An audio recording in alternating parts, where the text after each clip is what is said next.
ప్రియమైన దేవుని బిడ్డలారా, ఈ మధ్య కాలంలో ఒక త్రిత్వవాది సామెతల గ్రంథం 8వ అధ్యాయం 22 నుండి 27 వరకు రాయబడిన వాక్యవచనాలు తీసుకొని ఇందులో నుండి యేసుక్రీస్తు ప్రభువారిని యెహోవా దేవుని కుమారునిగా తనకు తాను సృష్టించి చెప్పడమే కాకుండా యేసుక్రీస్తు ప్రభువారు కుమారుని స్థానాన్ని కలిగి తనను గూర్చి తాను చెప్పుకున్న విషయాలు సామెతల గ్రంథం 8వ అధ్యాయం 22 నుండి 27 వరకు రాయబడిన వాక్యవచనాలై ఉన్నాయని ఆ త్రిత్వవాది చెప్పడం జరిగింది. అయితే ఈ త్రిత్వవాది చెప్పింది ఎంతవరకు వాక్యానుసారమో వాక్య విరుద్ధమో మనం తెలుసుకుందాం. ముందుగా మనం తెలుసుకోవాల్సిన విషయాలు ఏంటంటే, ప్రియమైన దేవుని బిడ్డలారా, ఈ సామెతల గ్రంథం 8వ అధ్యాయంలో యెహోవా నన్ను కలుగు చేశాను, నేను నియమింపబడితిని, నేను అక్కడ ఉంటిని, నేను పుట్టితిని అని చెప్పుచున్నది జ్ఞానము అని తప్పక మనం తెలుసుకోవాలి.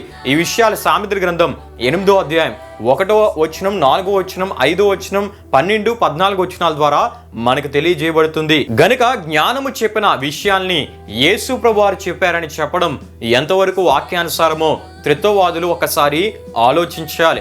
ఈ సామెతల గ్రంథం 8వ అధ్యాయం అంతయు జ్ఞానం కోసం వెదికే వారికి అది అందుబాటులో ఉంటుందన్న విషయాన్ని సొలొమోను నొక్కి చెప్తున్నట్లు మనం చూస్తూ ఉంటాం.